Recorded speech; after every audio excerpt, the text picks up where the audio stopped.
Thank you. Thanks, Joshua.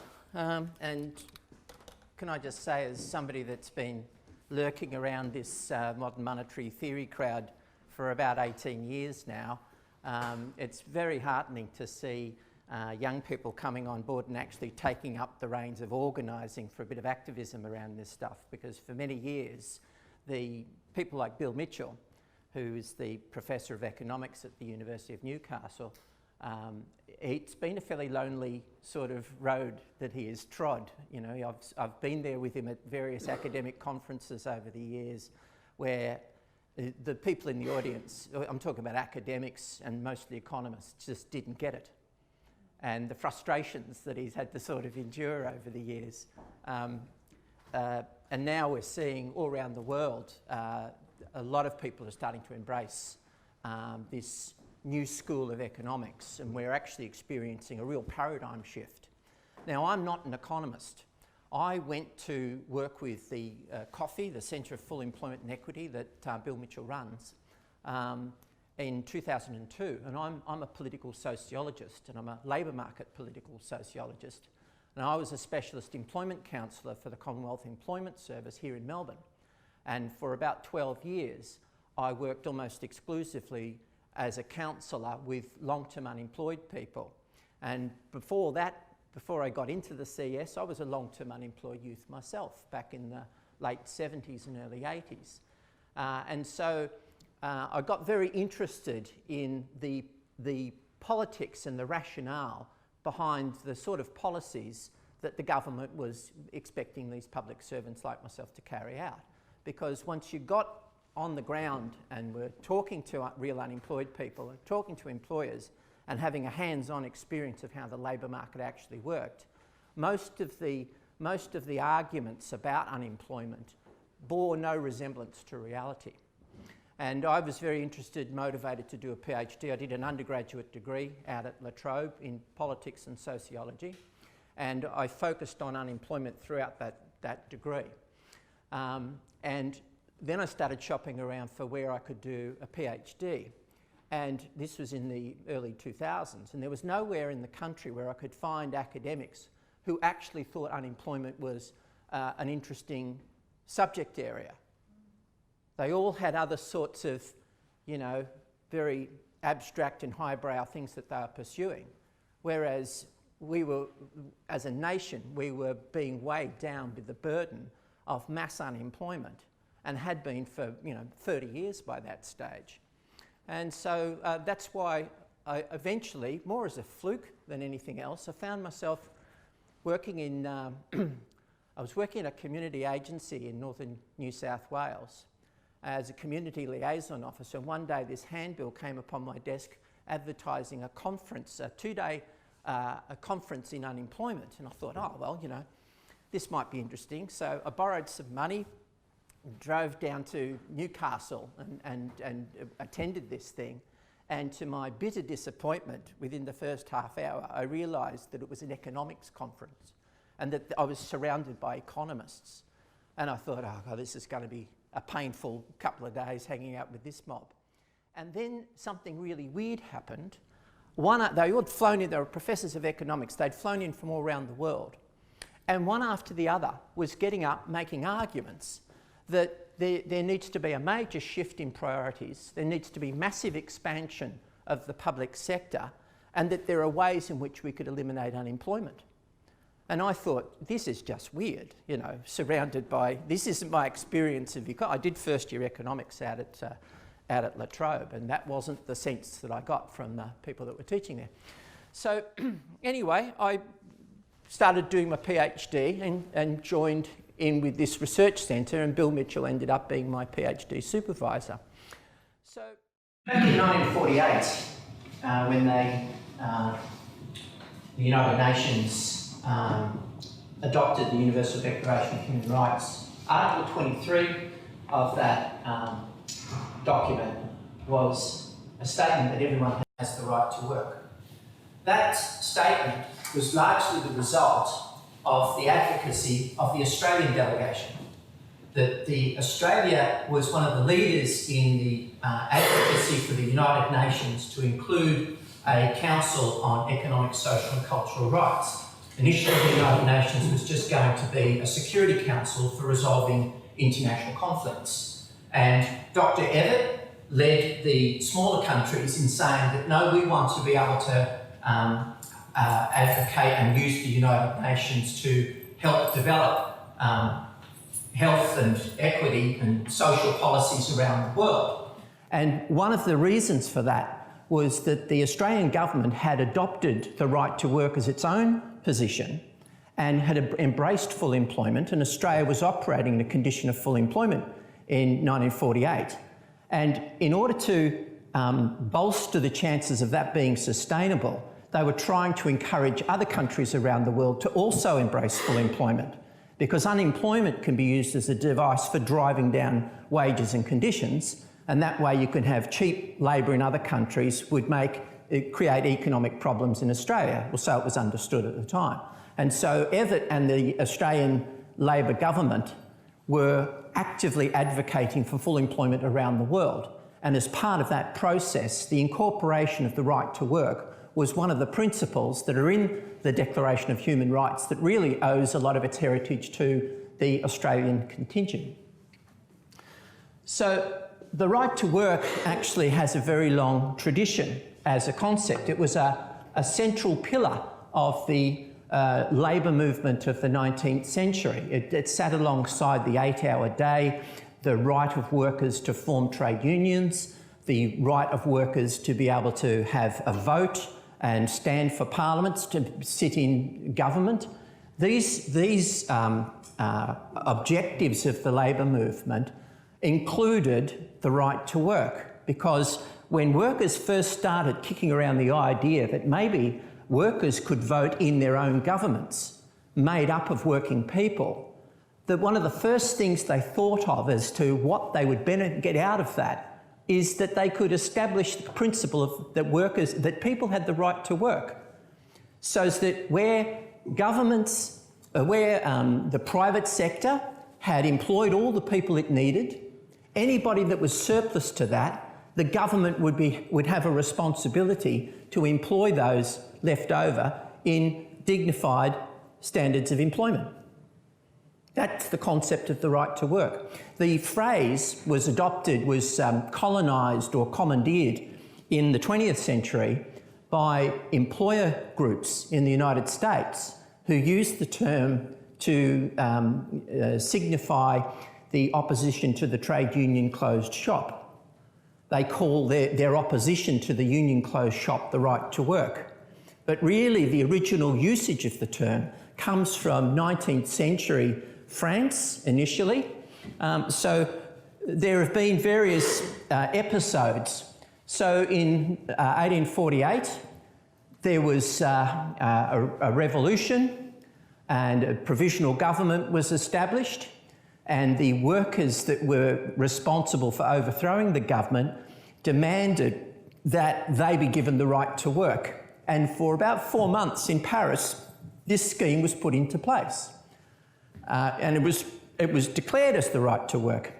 The employers of Paris organised secretly to train a militia capable of suppressing the workers, and then they withdrew the right to work, which prompted the revolutionary workers to pour out onto the streets, and there was 3 days of hand-to-hand fighting, and 6,000 workers were killed in the fight to maintain the right to work in France. And I've written about that in one of the papers. I don't know if it's one of the ones I brought, but you can look that up. It's available on the web about the job guarantee of 1848. Another time happened in 1886 in London, where 20,000 unemployed people rioted at Trafalgar Square, demanding relief from the unemployment and demanding the right to work. And Parliament actually debated this for several weeks because there'd been this long-standing proposition on the books that they should build what they called harbours of refuge around the coastline of England, so that when ships are out at sea, and they got into bad weather, there'd be a nearby port for them to duck into. So they had this idea of this big public works thing, and it was on the books for years, and they kept putting it off and putting it off. And when these riots happened, a few politicians got up and said, listen, we've had this idea on the books for all these years. Why don't we create these jobs now to employ these people? And almost to a man, all these parliamentarians got up and said, there's no way we're going to do it, even though labour's cheap at the moment, even though these harbours would be useful, we don't want to do it because we don't want to imply that workers have a right to work. So then in 1908, the early Labor Party, James Keir Hardie, put up a bill to establish the right to work in England. This was incredibly popular, and it was undermining the support of the governing Liberal Party at the time, and Winston Churchill was in that government at the time, and this is what prompted Winston Churchill as a sort of countermeasure so that they could show that they were doing something to help the unemployed, but not actually get rid of unemployment. Winston Churchill came up with the policy of contributory unemployment insurance and labour exchanges. So we get that model of the dole and the job shop from that episode. It was a reaction to try and defeat the move for the right to work in England. And then in Queensland, in 1919, the Premier of Queensland, a guy called Ted Theodore, he put up a bill to establish the right to work in Queensland. It was an incredibly interesting and sophisticated bill. It was Keynesianism about 20 years before Keynes was a Keynesian. The interesting thing about that bill, although it had a few interesting things, one of the things that happened was it prompted massive employer opposition. A delegation of Queensland employers to try and stop this thing went to England to organise a financial blockade of Queensland to prevent the government having the funds to implement it. And so they imposed a 4-year financial blockade on Queensland to stop this legislation. The Queensland Upper House, which was an appointed upper house, it wasn't an elected upper house, all the politicians, when the bill came up for them to pass through their chamber, all the politicians walked out so that there was no quorum, so that the bill couldn't be actioned. And it's because of the way that the opposition conducted themselves in relation to that bill is why the Labor government at the day flooded the upper house with their own appointees, and their first day of sitting they voted themselves out of existence. And that's why Queensland doesn't have an upper house. So it's an interesting history, and its greatest success story is, of course, the success of the Curtin and Chifley government to establish full employment, post-war full employment in Australia with the 1945 white paper, and today this year marks their 75th anniversary of that bill. Okay, so now in the modern era, the latest sort of push to establish the right to work is coming from the modern monetary theory school of economics. So the story of this is that back in the 90s, Professor Bill Mitchell, who's the Professor of Economics at Newcastle Uni, and a fellow called Randy Ray over in the US, started working on this idea of a way of establishing full employment without inflation, to be able to have people, everybody who wanted a job, to be able to have a job without causing inflation. Because it's not that mysterious. You can easily create jobs. It's not, the Keynesian economics has been around since the 40s. Any recession that we've had since the 1940s has been deliberate, because the economics is just so plainly obvious of how to avoid it, i.e. what the Rudd government did during the global financial crisis. It's a question more of whether they choose to do it or not. So The challenge, though, is to have it sustainable so that you don't have inflation. And the idea that they had was to replace the method that has been used since the 1970s, based around the idea that you have to keep a pool of people unemployed. This is the model of the NAIRU, the non-accelerating inflation rate of unemployment, which was promoted by Milton Friedman in the 70s. And the idea is you keep a pool of people unemployed, and that undermines the bargaining power of working people, because people aren't going to argue for more wages if they fear getting the sack because they're going to be unemployed. And that acts as a buffer against inflation. And it's had the effect of disempowering Australian workers for over 40 years. This is why we've seen the decline of the trade union movement, the casualisation of the labour force, the fact that real wages haven't kept pace with productivity gains. Productivity has continued to rise and rise, and the wages share has flatlined in real terms. Now, to use unemployment as an economic lever, as a tool to control the economy, is a pretty wicked thing. And I say that as somebody who's sat down and had lengthy conversations with 10 to 12,000 long-term unemployed people in my career. So in all of those stories, you see the ways in which people's lives have been wrecked by the experience of being unemployed. And to keep a pool of people deliberately unemployed as a tactic, as an economic tactic, is incredibly destructive. So the social science literature, going back 100 years, has confirmed all these characteristics of what flows from having people kept in a state of unemployment for any period of time. So it's associated with increased levels of suicide, of crime, mental and physical illness, substance abuse, isolation, social isolation and poverty. These are all just standard things that are associated with having high levels of unemployment. It also, however, is a very poor economic approach in the sense that in keeping a pool of people unemployed, it causes a deterioration in their productive capacity. So we see deteriorations in their skills. We see the fact that they're not involved in productive work means that they're not acquiring new skills, as when people are in work, we acquire skill by doing work that requires a skill. And so by not working, there's no additional skill formation happening in that sense, but also in not actually having work to go to and work to keep performing, it actually causes a deterioration in productive capacity. Now, if you're only out of work for a short period of time, it's pretty negligible. But if you're out of work for a long period of time, it actually is very undermining of your capacity to get work, because it's very difficult. Even when you do get a job, a lot of people can't hang on to the jobs because the employers don't give them enough time to settle back into it. And this is a classic problem for long-term unemployed people, that even when they do crack it for a job, quite often they can't hang on to it.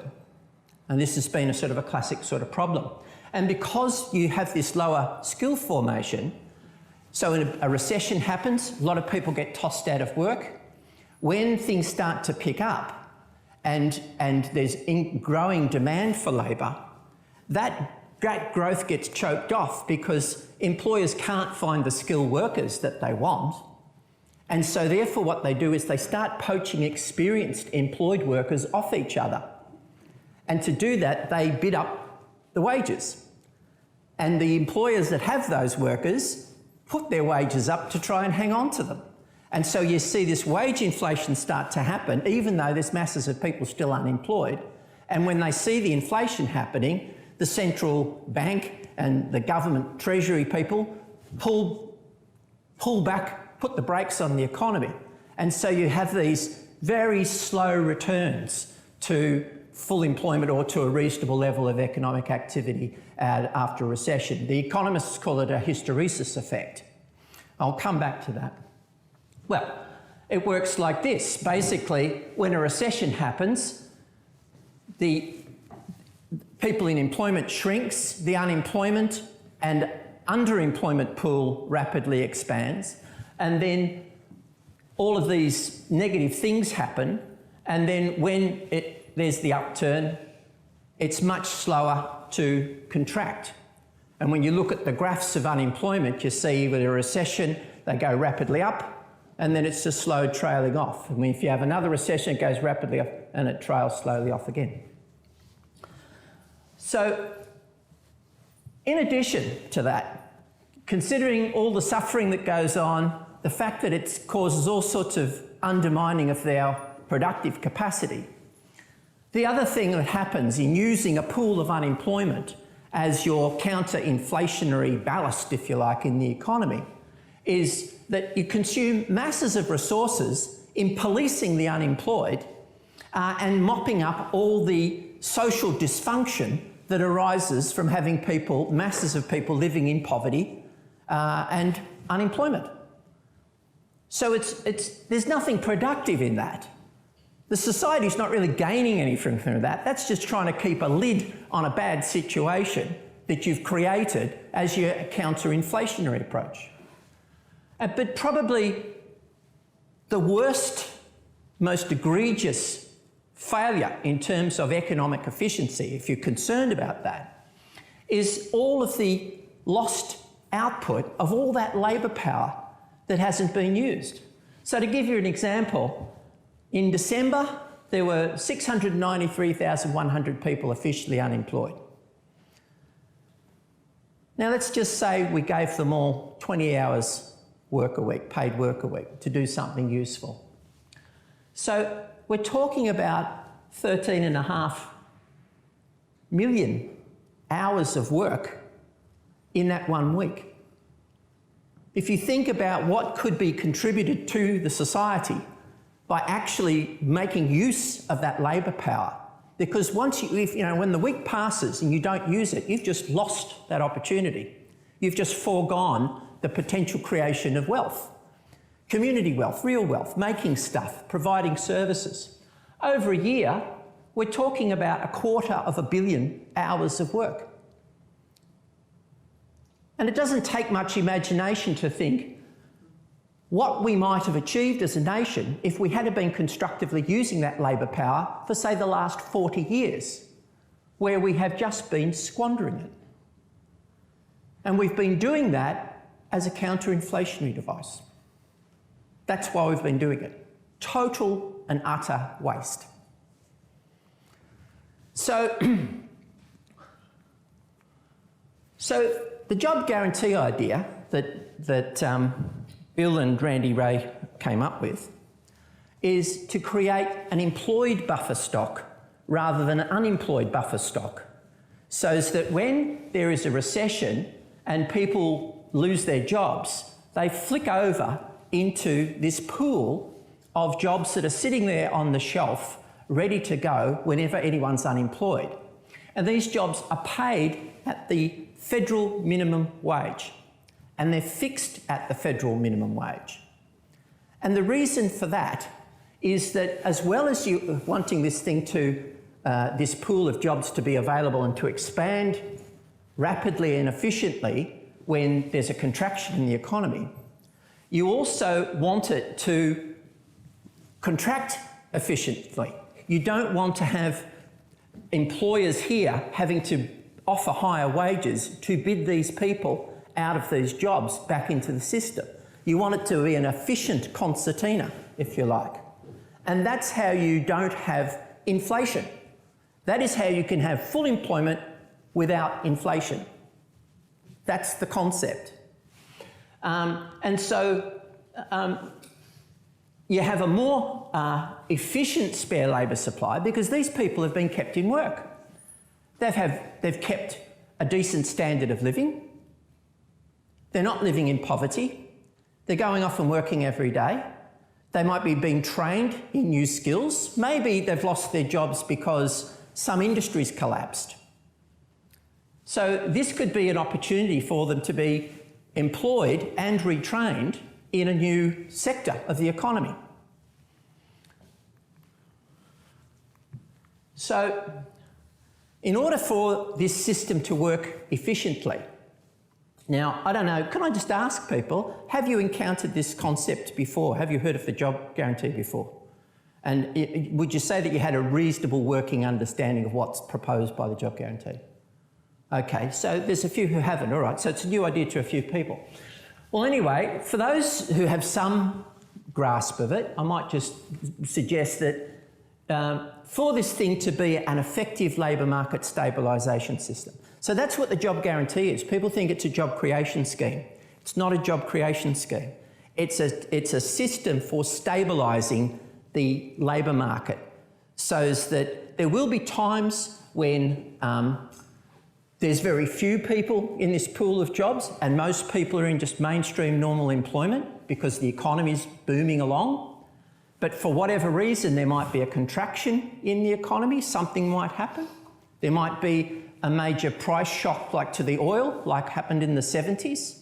And you need to distribute, share around the burden of the loss of real income that creates.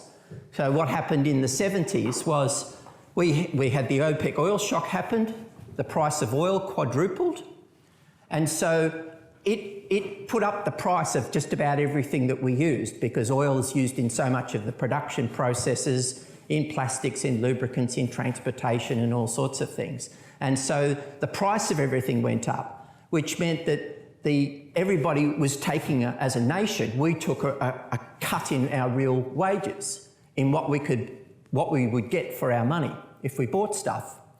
And so that then created a situation when the fully employed labour market of the 70s, the workers wanted to maintain their real purchasing power, and so they went out and strike and demanded increases in their pay. And the employers handed them over these pay increases and jacked up their prices. And so you had this spiralling inflation happen. If you had had a job guarantee system, there could have been an actual contraction of the economy. You could have actually cut back on the demand in the economy. A whole lot of people would have been tipped into job guarantee jobs, and you would have been able to then negotiate a sharing of the real wages cuts based on the proposition that people weren't just going to be fighting over maintaining their real wages share. You could have actually cooled off the inflation that we had in the 70s with a model like this. It could stabilise the labour market. So anyway, it needs to be able to expand and contract efficiently for that sort of quality to work. It has to also, whenever it does create jobs, it has to be adding to the pool of available jobs, because it can happen quite easily in job creation schemes that if, say, the Commonwealth Government was paying for the creation of jobs in this area and maybe local government are sort of involved in that area as well, local government might cut back on their jobs. They might be displacing the cost of performing some service onto the Commonwealth. So you have to have some fairly solid built-in system to prevent displacement effects. You don't want to be creating jobs that are actually causing other jobs to disappear, because then you're not adding new jobs when you're trying to add new jobs. So that's an important design feature. It needs also to be able to work out where there is unmet need in the community. So this stems from the previous point, that if you're going to be creating jobs in an economy, those jobs have to be in areas where currently there are needs that are not being met, services that aren't being provided. It might be environmental work that's not being done. It might be work that's happening that you'd only be aware of if you were dealing at the very micro level of a community, where people in the community are aware of areas of neglect and areas where things need to be improved, where governments haven't got the local knowledge to know that those issues are an issue. And the private sector can't see a profit in it. It's all that work that's not being done for those reasons is where the job guarantee has to move in and make use of these jobs. So it has to be very grounded at a local level and very sensitive to local need. And so it can be developed as a tool for community action, for community development work, for people that are involved in trying to deal with disadvantage in the community, in their own local community, to be able to suggest that these jobs get created to be directed at resolving that particular issue in their community. And that requires also that the work have that there's significant local democratic control over how these jobs are designed and what work gets done. So one of the ways that that could happen, for instance, is where we're aware that there's a mass of jobs that are done by volunteers at the moment because they see the need for these things to be done. Well, a job guarantee is perfectly reasonable under a job guarantee idea that those people be paid, that work actually be remunerated as job guarantee jobs. Because it serves the purpose, among other things, of putting an economic stimulus into that economy. If that person's an unemployed person that's doing voluntary work, if we pay them to do that work, we're also putting an economic stimulus into that community that will actually create demand for work and employ more people. It also should have a mechanism for conducting regional analysis. This was something that the old Commonwealth Employment Service, this was one of its functions, that it did a lot of labour market analysis, a lot of monitoring of where there are skill shortages, and they would go to TAFE and places like that and negotiate for training and provisions to be put into place to try and correct shortages in the labour market. So this work still goes on in a very haphazard way, largely because with these marketised employment service providers that we have with these job network and the things that have come after it, they don't have the coordinated capacity to do it because they're all sort of free agents competing against each other. They're not sharing information with each other. Whereas the old Commonwealth Employment Service covered the whole labour market and did this in a very organised and coordinated way. So we need to restore something like that because if we're going to be designing jobs in this job guarantee thing, they should inculcate skills in people that are in demand in their local economy. So in doing the job guarantee job, they're enhancing their capacity to get work outside of the job guarantee. Because that's the whole concept, that you're going to improve the efficiency of the economy by continually improving the productive capacity of people. And so when the labour market has no need of a person's skills, they go into the job guarantee, they sustain themselves with a reasonably dignified standard of living, and in the process have their employment capacity enhanced so that then they can be competitive in getting work outside. And of course, they're not made long-term unemployed. They're still a working person. And so their chances of getting employment are greatly enhanced by this model as compared to the NAIRU model. Critically, a scheme like this would restore, or has to restore, the role of the public sector as a net provider of skilled workers. Now, it's one of the curious things for people is when I tell them that for 30 years after the Second World War in Australia, unemployment was kept at 2% as a deliberate act of government policy. And in that time, with 2% unemployment for 3 decades, there weren't many skill shortages. Yet today, we've got mass unemployment, and employers, since the 80s, employers have been whinging about skill shortages. That's why we have to have skilled migration programs and all this sort of gear. The reason for it is that to bring about that full employment that we had in those decades after the Second World War, the public sector was a major employer. People were employed in things like the railways and the Board of Works and all the utilities, public service departments. And those departments had a policy in state governments and the Commonwealth Government of training more apprentices and more graduates than they actually required. So that people got skills training, got employed as novices in the public service, got enough experience under their belt, and then were able to get better paid jobs in the private sector. And so throughout those 30 years, the public sector was a net supplier of skilled workers to the private sector. And that's because the private sector has never trained enough people to meet its own skilled needs. And the reason for that is, if you've got a novice, if you're an employer and you need to take somebody on board, if you're going to have to train them into a particular job, so you invest in extra supervision, you run the risk of them, damaging machinery or cheesing off customers or whatever because they're not, experienced workers. If you make that investment so that that person now has got a good level of competence, they are probably going to be attractive to other employers. And so to prevent them from being poached from you, you have to pay the full market price for their wages now that you've trained them up. Or else you're just going to lose them.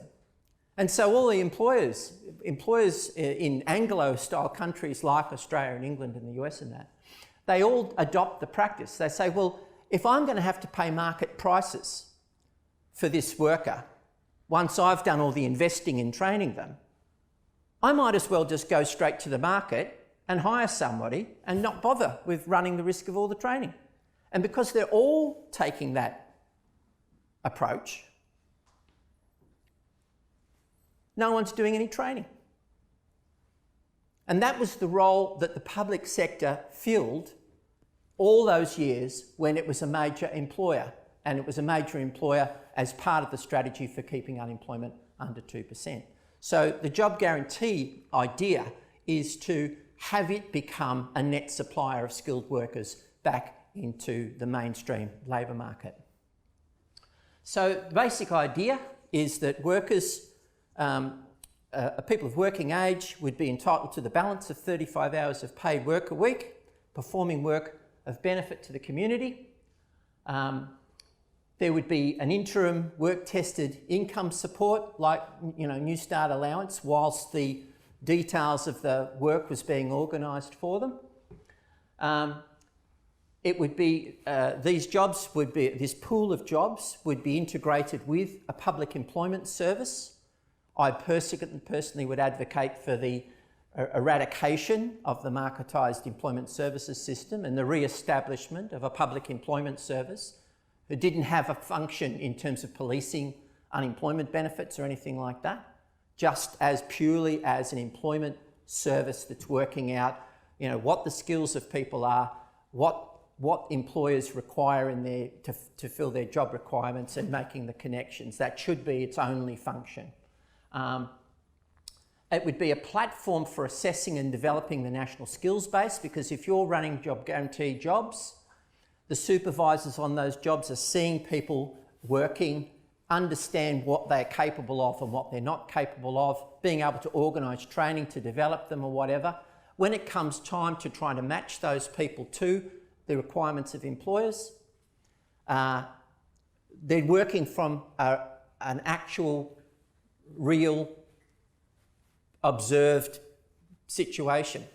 So when I worked in the CES, the classic problem when you're trying to match someone to a job is you're handed a resume or something like that. We don't know how valid the stuff on that resume is.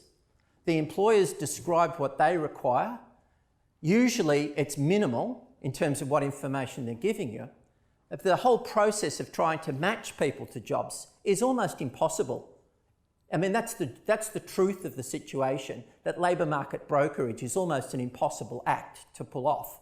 And that's why so many people are so dissatisfied with it. But a job guarantee system would be able to work on a much more informed basis about what the capabilities of these workers are, because they're seeing them performing these jobs. And through that process, that would enable them to make much more astute matches to job vacancies that came in. And it would also be valuable in terms of where you've got communities that have to change their economic base, that the coal mining has to stop, or the old growth forestry logging has to stop. A job guarantee system could provide a transitional space where people are given jobs that entail building the new industry that that community is then going to transition into. And it acts as a sort of an economic life raft for a community to keep it afloat while that's happening. So it would also, in order to bring in people who have been long isolated from the labour market, so people with substantial disabilities, people with issues that prohibit them from working for one reason or another, jobs can be designed around them. It's not necessary to have this thing that they have to fit into. Because we're not doing this in response to a demand as such, the idea is to create a job for somebody. That job can be tailor-made for people where it needs to be. Okay, so this was a model that we put up. So one of the things I did, because I'm a labour market political sociologist, I was dealing with these economists and say, listen, you've got all these formulas, you've got all this maths that explains how this job guarantee thing could work, but it's very difficult for the average person to get a sense of what would it actually be like on the ground. And so I suggested to them about 10 years ago that we ought to just put together an example of a model. It's not the only way you could do it. This is just an example of something, the way you could set it up, that you could actually establish it in a country like Australia. So this was actually designed with Australia in mind. This was the product of a couple of workshops that the coffee staff ran. So the basic idea was, firstly, it has to be funded by the Commonwealth Government. Now, if you're not familiar with monetary theory, the reason for that is that the Commonwealth Government is not constrained in any way in how much money it has to spend on something like this. And that's because it's actually the issuer of the currency. There are constraints on how much money it can spend and where it can spend it, but they don't have anything to do with the availability of money. They have everything to do with the availability of things to buy. If there are not sufficient things in the economy to buy, and the government tries to go in there and buy them, the limited availability of those things and combined with the government's demand for them will just inflate their price. Where you have something that nobody else wants to own or buy, and by definition unemployed labour is a great example of that, the government can go in and buy as much of it as it wants. It's not constrained either by the threat of inflation or the availability of money, because it produces the stuff. So that's why the Commonwealth Government would run it. It would be under a Minister for Employment. It would have two major branches. There would be the Public Employment Service that does the labour market brokerage in the country, and the Job Guarantee branch, which runs this job creation process. So at a regional level, so there's central office down at the regional level, maybe there'd be, say, probably 3 regions around a space the size of Melbourne, the Greater Melbourne metropolitan area. Jobs would be created and run by enterprises, by organisations that more or less resemble companies, but they're not for profit. And they are specialised in particular areas so that they can have staff with particular expertise and equipment and facilities that are relevant to the nature of the work that they're doing. So whether they were doing environmental work or human services type work, or operating in remote or regional areas, or providing some sort of cultural services. So going in and performing music at schools or something like that. So these enterprises would be connected with public employment services offices around the district. And so vacancies would come into these offices, they would then be engaging with these organisations to try and match the vacancies to these people. So people would go off to work into these job guarantee jobs, and throughout the course of a day they might be contacted and said, there's a job come up in some business somewhere, are you interested? They could be organising, people could leave those, do the job interviews, come back to work. So people aren't economically impaired in any way in testing the labour market. There would be streamlined processes so that if they did get a job out in the open industry and it didn't work out, they could pop immediately back into the job guarantee. So it's just a way of creating a fluid system of labour supply into the labour market where these people are performing work and getting trained, getting skilled up. And the design of these jobs at the local level would all have to have approval from local government. The idea would be that these, the idea of a job would be, I might actually have that further on. Yeah, so here we go. So proposals for a job in the job guarantee could come from anywhere in the community. I would imagine that community development workers and social workers and people like that would be major initiators of these things, but people off the street could just come up with an idea and say, even for themselves, I'd like to do some work around this area for my community. And then that could be explored. So that the Commonwealth government would have responsibility for making sure that these are additional jobs, that this wouldn't have a displacing effect, because it's in the Commonwealth's interest to police this, because to them this is a labour market management tool.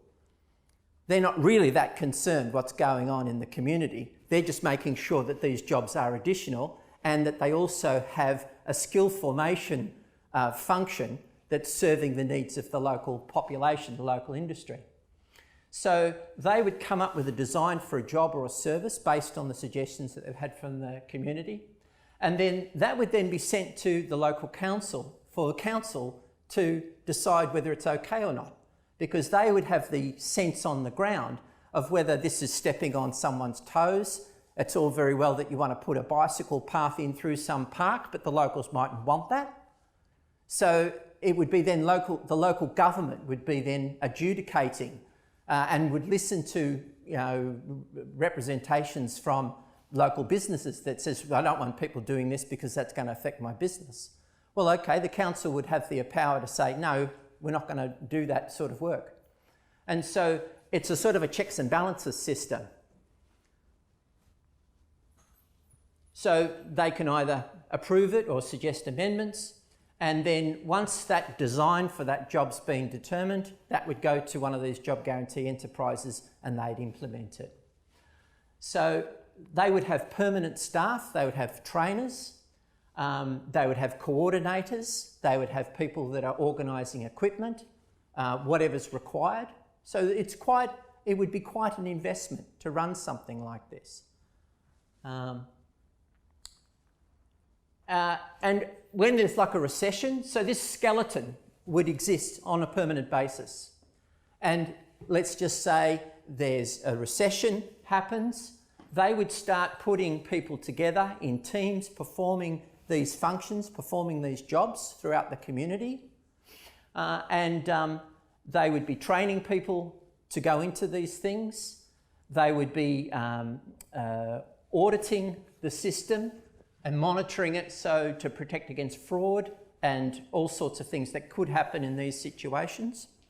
And then as the economy picks up again, these teams would get wound up. And so people would be shuffled in as more of them would get jobs. This whole skeletal framework would then contract up again. And the role of these staff would be to ensure that that process happens and that it happens efficiently. They would have the central zone people would be out there in the labour market monitoring skill shortages like the old CES used to do. And they would be informing these job guarantee enterprises to factor in different types of job design into what they're doing. And there would be linkages with TAFE and in-house training to be constantly working on the skill sets of the people there. There would also have to be a process whereby the local community could not only inject ideas into this system, but to be the watchdogs as to how this thing is working, because it'd be absolutely critical for this thing to be sustainable that it maintained community support. If this thing was blundering into communities and stepping on people's toes and upsetting people by the way they were going about doing things, then there would be a public backlash and the whole thing would fall in a heap. And so it has to have very robust community consultation processes built into it to make sure that it doesn't provoke those sorts of reactions. So in terms of its scope, these jobs could provide permanent employment to people otherwise excluded from the labour force. So the job guarantee is just to operate on the margins of the labour market. If we were going to get back to full employment, we'd firstly have to just expand our normal public services. So where groups like the CSIRO, like the Primary Industries Department, the people that do our biosecurity. I've done research over the years where I've interviewed public servants in the state public service level where thousands and thousands of jobs have just been vaporised. So you have the situation where, for instance, I won't tell you which state it was because it might get the guy into trouble, but one guy was telling me that they've got a website in this state government department and he's a biosecurity expert. So he was a biosecurity expert in insects. But on the website, there are all of these different biosecurity emergency hotline numbers that you can call for, invasive plant species, insects, frogs, everything, every species under the sun. All of those phone numbers all go to his phone. He's the only biologist there dealing with it. And that's what's happened in our public services. And from the 1980s onwards, governments have been just cutting and cutting and cutting and cutting. And so the first thing we should be doing, if we were serious about restoring full employment, is to flood the public service itself with workers, to just expand our public sector. And then there'd be a marginal group of people that are left that have a hard time getting work. The job guarantee would be there operating with that group. And then when thereafter, if there were normal contractions in the business cycle and people became unemployed, they would pop into the job guarantee. There wouldn't be a massive fall off in the economy because people were being maintained in jobs, and they would, the economy would rapidly be restored. To build and manage needed accommodation, because one of the things that happened in that post-war period, the thing that they focused on in terms of stimulating the economy to bring about full employment was a massive expansion of public housing. So we've got this housing crisis in Australia where the cost of housing's gone up. In that post-war period, in the 50s and 60s, it was perfectly normal for the average family to start off in public housing. And you live in this low-cost public housing as a young family for maybe 5 or 6 years while you got your deposit together, and then you go and buy a house.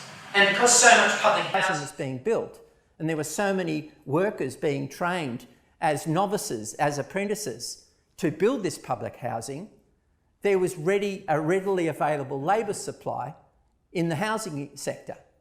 And it was because of that that we had the highest level of home ownership in the world, or one of them.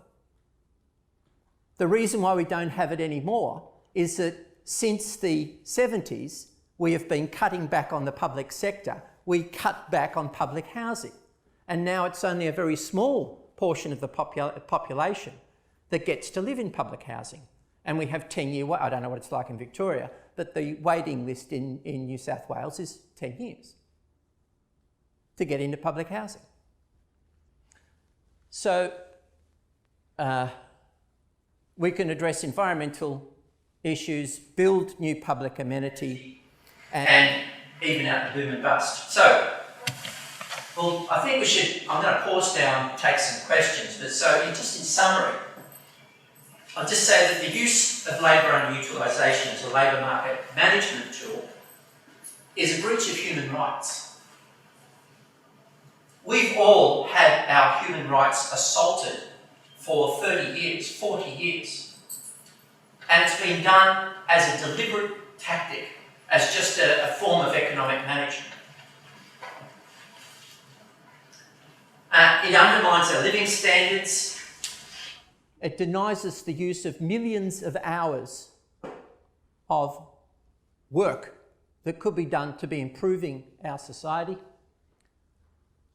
And it's generally the first thing that comes up when you say, let's do this. People say, well, we don't have enough money. Where is the money going to come from to do that?